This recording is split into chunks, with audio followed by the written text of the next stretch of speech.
आपल्या परिसरातील विकासाचा, विचारांचा आणि राजकारणाचा वेध घेणारे आपल्या हक्काचे व्यासपीठ शिवतेज टाइम्स.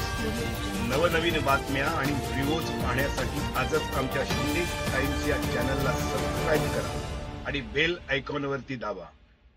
आणि आपल्या सगळ्यांचं दैवत हवीर महाराजांच्या चरणी नतमस्तक होतोय. महाराष्ट्राचे आराध्यदैवत राजे शिवछत्रपती महाराजांना वंदन करतो. छत्रपती संभाजी महाराज यांनाही वंदन करतोय. भारतीय घटनेचे शिल्पकार महामानव डॉक्टर बाबासाहेब आंबेडकर यांना अभिवादन करतो. ज्यांचा आजचा जन्मदिवस हा आपण सर्व महाराष्ट्रामध्ये जो काय आपल्या परीने साजरा करतोय ते आपल्या सर्व शिवसैनिकांचं दैवत सरसेनापती बाळासाहेब ठाकरे यांना अभिवादन करतो. धर्मवीर आनंदिके साहेबांच्या पवित्र स्मृतीला वंदन करतोय. आणि आज ज्यांच्या स्मृतीप्रित्यर्थ हे भव्य दिव्य क्रिकेटचे सामने आयोजित केलेले आहेत ते आपले तालुका प्रमुख मनोज शिंदे यांचे वडील स्वर्गीय नारायण शिंदे आणि यांच्या स्मरणार्थ आजचा हा भव्य दिव्य कार्यक्रम. तर त्या नारायण शिंदे त्यांच्याही पवित्र स्मृतींना आपल्या सगळ्यांच्या वतीने विनम्र अभिवादन करतो.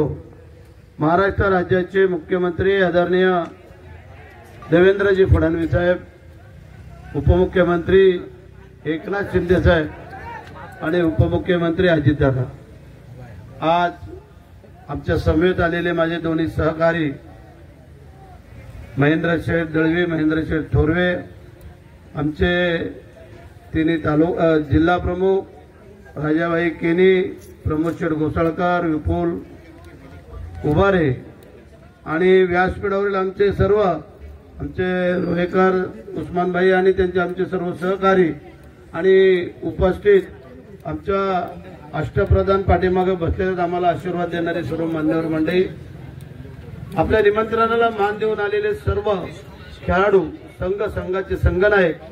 आता 2च संघ राहिलेले आहेत, बाकीच्यांनी आपापले कामगिरी बजावून गेलेले आहेत. आणि उपस्थित असलेले आमचे सर्व कार्यकर्ते, पदाधिकारी मंडळी, आज इथून आम्हाला मुंबईला जायचं आहे. कारण जो साहेबांचा जन्मदिवस आहे त्या जन्मदिवसाचं औचित्य साधून आज एकनाथ शिंदे साहेबांनी मोठा कार्यक्रम आयोजित केलेला आहे आणि त्याकडे आमची सगळे पावलं चाललेत. परंतु आज 2 कार्यक्रम आम्ही घेतले रायगड जिल्ह्यातले. त्यामध्ये एक पालीला पक्षप्रवेश होता.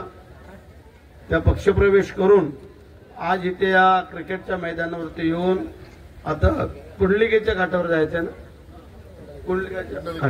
कुंडलिकेच्या काठावरती जायचंय. मला वाटतं संप्रदायाचा कार्यक्रम आहे आणि बाळासाहेबांच्या त्याचं उद्घाटन आहे. तर म्हणजे असो, पत्रकार, मीडियावाले आम्ही काय कोण धडक कडक भडक बोलतोय ह्याच्यावरती त्यांचं फार मोठं लक्ष असतं. चांगलं आम्ही काय बोलू तिकडे जास्त लक्ष नसतं. परंतु पत्रकार मित्रांना, बांधवांना, मीडियावाल्यांना सगळ्यांना माझी विनंती आहे, वस्तुस्थिती कधी नाकारायची नसते, कोणी का असं नाही. आम्हाला बाळासाहेबांनी काय सांगितलंय, अन्यायाविरोधात पेटून उठायचं आणि चांगल्या माणसाला नेहमी सहकार्य करायचं.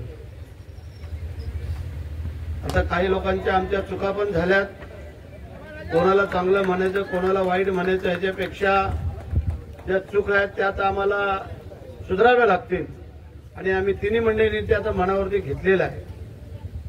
भारत आपल्याला एक कल्पना आहे की दळवी सेठ असतील, मी असेल, आपली सगळीच मंडळी की आपण मंडळीने रक्ताचं पाणी केलं आणि महाराष्ट्रामध्ये जर लाज राखण्याचं काम जर कोणी केलं असेल तर ह्या रायगड जिल्ह्याने केलं, हे कोणालाही नाकारता येणार नाही. आम्हाला एवढंच वाटत होतं, आम्ही जसं प्रामाणिकपणे काम केलं तसं आमचं करावं, हा आमचा त्या पाठीमागचा हेतू. खर्च पण आम्हीच मंडळीने केला आणि आमच्या वेळेला पण आम्हीच दिला. परंतु जी वस्तुस्थिती आणि परिस्थिती जी डोळ्यासमोर सगळ्यांनी पाहिली, ऐकली, आली, त्याच्यामुळे हा सगळा उद्रेक होतोय. नाहीतर आम्ही तुमच्यापेक्षा कितीतरी पटीने सुसंस्कृत आहोत हे लक्षात ठेवा. नाहीतर आज ही वेळ आली नसती. तरी असो, आजचा दिवस थोडासा आमचा वेगळा आहे. आज आमच्या तालुका प्रमुखांच्या वडिलांचाही स्मृती दिन आहे आणि बाळासाहेबांचा जन्मदिन आहे आणि तो एकाच वेळेला आम्ही साजरा करतोय. तर माझी परत एकदा विनंती आहे, जी खरं आहे, जी वस्तुस्थिती आहे, कोणी का असं ना कधी घाबरायचं नसतं. कारण वस्तुस्थिती जर आपल्याला दिसते तर डोळे झाकायचे नाही आणि त्या अनुषंगाने आम्ही काम करतोय, पुढेही करत राहू.